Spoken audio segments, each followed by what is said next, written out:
ইমানের স্বাদ ইমানের মজা আছে না নাই? আপনারা কন্যা মজা আছে না নাই? বাজানো হযরত সাহাল কয় আমি ইমানের মজা পাইছি, ইমানের স্বাদ পাইছি। সুবহানাল্লাহ। ও হযরত সাহাল, আপনি কোন আপনি ইমানের মজা কি পাইছেন? হযরত সাহাল কয় আমার একজন মামা ছিল যার নাম হযরতে রাবি রহমতুল্লাহ আলাইহি। একদিন আমি আমার মামার সামনে দেখা কইলাম, মামায়ো আমি তো রাত্রবেলা ঘুমাইতে একটা স্বপ্ন দেখি। বলে কি স্বপ্ন? আমি স্বপ্নে দেখি আমি আল্লাহর আরশের নিচে দেয়া চুম্বন করতেছি, আল্লাহর আরশের নিচে সেজদা দিতেছি। ওই মামা ডাক দিয়া কয়, মামা কয়দিন দেখো? হযরত সাহাল কয়, মামা আমি একদিন না দুই দিন না, আমি স্বপ্নটা প্রত্যেক দিন রাত্রে দেখি। কি দেখো? বলে আমি আরশের নিচের মধ্যে দেয়া সেজদা দিতেছি, আরশের মধ্যে দেয়া চুম্বন করতেছি, আরশের মধ্যে দেয়া মাথা অবনত করতেছি। ওই মামা ডাক দিয়া কয়, রে সাহাল, ও সাহাল, এই কথাটা তুমি আর কারোর কাছে বলবা না। বলে মামা কেন? সাহাল রে, এই জিনিসটা তুমি যদি কারোর কাছে বলো তাহলে তোমার ইমানের মধ্যে সামান্য পরিমাণ ব্যাঘাত ঘটবে। মামা গো কেন গো কেন? কারণ আমার আল্লাহ তোমার ইমানটা এবং তোমার আমলটা বড় পছন্দ করছে। মামা কেন? হযরত আল্লামা রাজি রহমতুল্লাহ আলাইহি কয়, কারণ কেউ যদি ইবাদত করতে করতে আল্লাহ তাআলার কাছে কামালিয়ত অর্জন করে, কামালিয়ত কি পরিপূর্ণতা অর্জন করে, ওই ব্যক্তি আল্লাহর আরশ দেখতে পায়। ওইনি ডাক দিয়া কয়, মামা গো আমি তো শুধু এই সাধারণ এইটা দেখি না, আমি আরো অনেক কিছু দেখি। বলে অনেক কিছু কি দেখো? তুমি কি আমারে বলতে পারবানি? মামা আমি দেখতে পাই আমি যখন ঘুমাইয়া যাই, ঘুমের ঘরে কে জানি আমারে আইসা ডাক দেয় তার সঙ্গে যাওয়ার জন্য। কই যাইবারে? বলে আমারে যাওয়ার জন্য শুধু ডাকে না, আমি ঘুমের মধ্যে দেখতে পাই উনি আমারে তার সাথী বানাইয়া তার সঙ্গে সঙ্গে কইরা নিয়ে যাইতেছে। আমি একদিন তার সঙ্গে সঙ্গে গেলাম, যাওয়ার পরে ওই ব্যক্তি আমারে তার সাথে নিয়া তার সঙ্গে সুন্দর একটা ঘরের মধ্যে ঢুকাইছে। ঘরের মধ্যে ঢুকাইয়া সুন্দর সুন্দর দামি দামি খাবার খাওয়াইছে। মামায়ো আপনি বলেন না এটা কেন আমি স্বপ্নটা দেখতে পাই? ও বাবা, স্বপ্ন কি আপনারা দেখেন না? ওরে ঘুমের ঘরে স্বপ্ন দেখি হাবিব আমার সামনে, ঘুমের ঘরে স্বপ্ন দেখি হাবিব আমার সামনে, একবার দেখা দেন গো হাবিব আমারি, একবার দেখা দেন গো হাবিব আমারি। ওরে দেখবো দেখবো বলে হাবিব আছি যে জগতে, দেখানো দিনাহি দিবা কলঙ্ক জীবনে, কলঙ্কের হার গলায় লইয়া ঘুরি দেশ বিদেশেতে, একবার দেখা দেন গো হাবিব আমারে, আরে একবার দেখা দেন গো হাবিব আমারে। হাবিবের প্রেমে পাগল হইলেন স্বয়ং রাব্বানা, সেই হাবিবের দিদার পেতে হইলাম দিবানা। ওরে হাবিবের প্রেমে পাগল হইল স্বয়ং রাব্বানা, সেই হাবিবের দিদার পেতে হইলাম দিবানা। একবার দেখা দেন গো হাবিব এই মনে আর মানে না, একবার দেখা দেন গো হাবিব এই মনে আর মানে না। বলে আমি দেখতে পাই সুন্দর একটা ঘরের মধ্যে আমারে ঢুকাইয়া সুন্দর সুন্দর খাবার দেয়, ওই খাবার আমি খাই। আল্লামা রাজি ডাক দিয়া কয়, বাগিনা সাগাল রে, এই খানা তো দুনিয়ার খানা না, এই খানাগুলা জান্নাতের মজাদার খানা। বাগিনা রে তুমি বলো বলো বলো, স্বপ্নের ভিতরে তুমি যে খানাগুলা খাও ওই খানাগুলা দুনিয়াতে কোনোদিন চোখে দেখছনি? বাগিনা বলো দেখছনি? হযরত সাহাল তার মামা আল্লামা রাজিরে ডাক দিয়া কয়, মামায়ো এত মজার মজার খানা এই খাবার জীবনে কোনোদিন চোখে দেখি নাই। আল্লামা রাজি ডাক দিয়া কয়, বাগিনা রে ওই ওই খানা যদি খাইতে চাও দুনিয়ার খানার লোভ ত্যাগ করো। জি, ওই জান্নাতের খানা যদি খাইতে চাও দুনিয়ার খানার লোভ ত্যাগ করো। ও তোর হামুয়ার মানুষ, সামনে খানা দেখলে দিব্যার লালু সামলাইতে পারো না। নিজের টাকা থাকার মানুষের টাকা থাক, প্রয়োজনে ঋণ কইরা খামু, খাইতে খাইতে ঘুমাইয়া যামু, ঘুমের থেকে ওইটা আবার খামু। আসেনি এমন মানুষ? কথা কই না, আসেনি এমন মানুষ? আর আল্লামা রাদি ডাক দিয়া কয়, বাগিনা রে,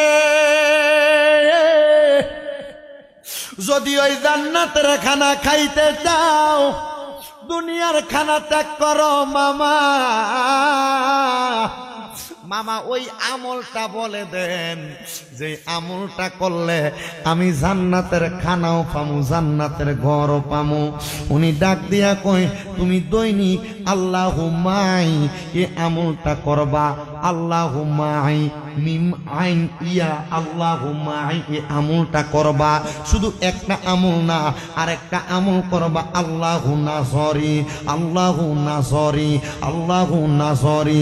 আরেকটা আমল করবা, আল্লাহু শাহিদি, আল্লাহু শাহিদি, আল্লাহু শাহিদি।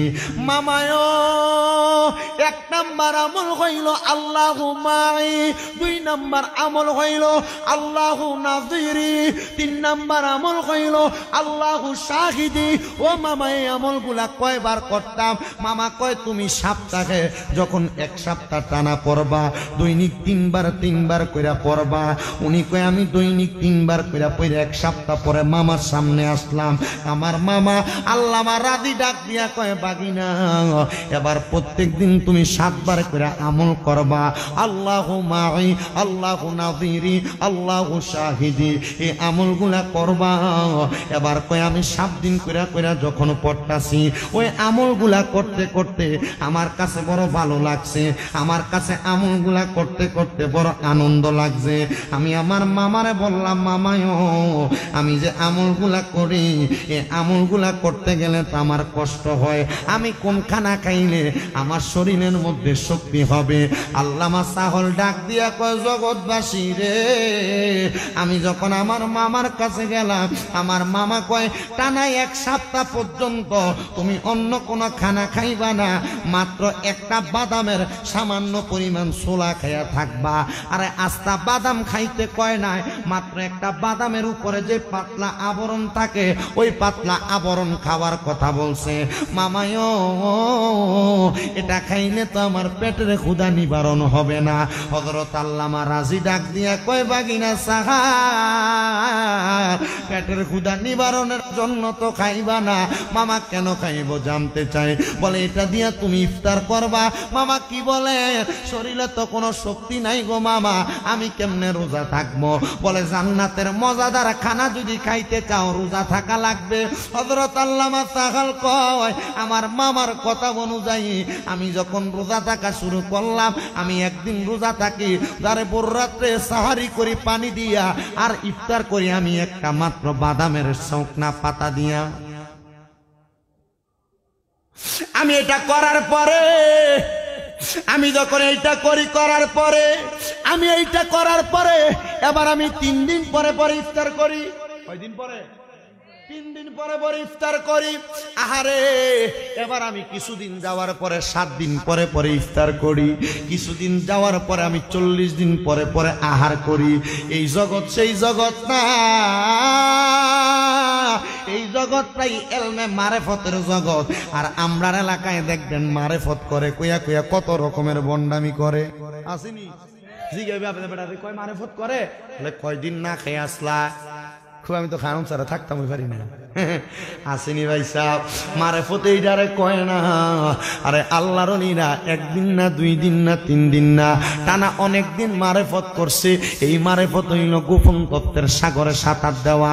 উনি কয়, আমি একটানা 40 দিন না খেয়ে খেয়ে ছিলাম রে জগৎবাসীরা। আমি একটানা 40 দিন থাকার পরে এবার হঠাৎ করে একদিন যখন আমি ক্লান্ত হইয়া ঘুমাইয়া গেলাম, না খাইলে মানুষের শরীর দুর্বল হয়ে যায়, তাই না? কেউ যদি জীবনে সফলতা অর্জন করতে চান, অল্প কিছু আমলের কথা বলি। এটা হইল 1 নাম্বার, প্রতি সপ্তাহে পারলে সোমবারে, না পারলে বৃহস্পতিবার, আর যদি সম্ভব হয় সোমবার বৃহস্পতিবার রোজা রাখবেন। আর যদি আরো সফলতা অর্জন করতে চান, সলাতুত তাহাজ্জুদের নামাজ পড়বেন। পড়লে দেখবেন আল্লাহ আস্তে আস্তে আস্তে আপনার সফলতার ধার পান্তা একবারে খুলে দিবেন। বিশেষ করে আপনারা যারা ছাত্র ভাইয়েরা আছেন, আপনাদের সফলতা অতি অতি অতি সন্নিকটে।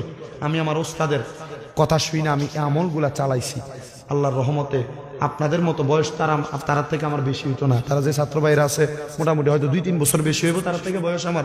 তোমরা দোয়ার বরকত, আমার কুমিল্লাতে এখন 6টা মাদ্রাসা।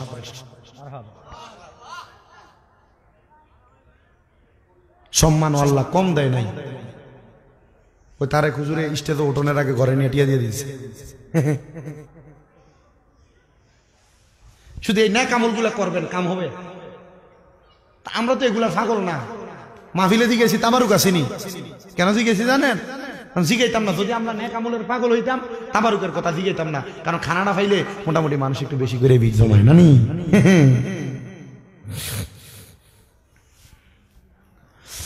আল্লামা সাহাল বলে, আমি যখন 40 দিন না খেয়ে থাকার পরে শরীর দুর্বল হয়ে গেছে গা, আমি ঘুমাইছি। ঘুমানোর পরে দেখলাম আমার ঘরের ভিতরে সুন্দর পোশাক পরা, এমন পোশাক দুনিয়ার দুলহান বিয়া করলেও পরে না, আরো সুন্দর। আমি দেখা ঘুমানোর পরে দেখতেছে। কিন্তু আমরা তো খান ইচ্ছা মতো খাইয়া এরপরে মসজিদে যান ইবাদত করবার লাইগা। কিন্তু আর তাজকিরাতুল আউলিয়া নামক একটা কিতাব আল্লামা ফরিদুদ্দিন আত্মার রহমতুল্লাহ আলাইহি লিখিত, এটার ভিতরে দেখছি যত বড় বড় আল্লাহর ওলি ওনারা ইবাদত করতে মসজিদে ঢুকতেন খাবার না খাইয়া। তো আল্লামা ফরিদুদ্দিন আত্মার রহমতুল্লাহ আলাইহি জিজ্ঞাসা করল, আপনি কেন না খাইয়া ইবাদত করতে যান? উনি কয়, 1 নাম্বার খাইয়া যদি ইবাদত করতে যায়, প্রথম নাম্বার ডিস্টার্ব। এই খাবার পেটে থাকার কারণে যেই কোনো সময় আমার উচ্চ চাপের কারণে আমি ওযু করার জন্য বের হওয়া লাগবে, আমার সময় নষ্ট হবে। 2 নাম্বার সমস্যা, আমি যদি খাবার খাইয়া মসজিদে যাই, আমার পেট ভর্তি থাকবে, নফস তাজা থাকবে, আমার চোখে পানি আসবে না। কারণ আল্লাহর কাছে বান্দার সবচেয়ে পছন্দনীয় হইল চোখের পানি। কথা কয় না, চোখের পানি। এই জন্য আমি খাবার খাইয়া ইবাদত করতে যাই না। তো ইবাদত করতে যাবেন, সামনে শবে মেরাজের রাত্র আসতেছে, লাইলাতুল বরাতের রাত আসতেছে। এই রাত্রগুলাতে ইবাদত করতে মসজিদে যাইবেন, না খাইয়া যাইয়েন। রাত্রবেলাতে ইবাদত করবেন, না খাইয়া যাইয়েন মসজিদের ভিতরে। দেখবেন চোখের পানি যখন টপ টপ টপ টপ করে পড়বে, আপনি যেই দোয়া করবেন কবুল। সুবহানাল্লাহ নাই? আরে বাবা ঠোঁট ফাটতো না, যদি ঠোঁট ফাটে দিতে পারলে মেরি লেটিয়া লইয়া দেয় আমার থেকে। জোরে কোন সুবহানাল্লাহ। এবার মুরব্বিও কইছে সুবহানাল্লাহ।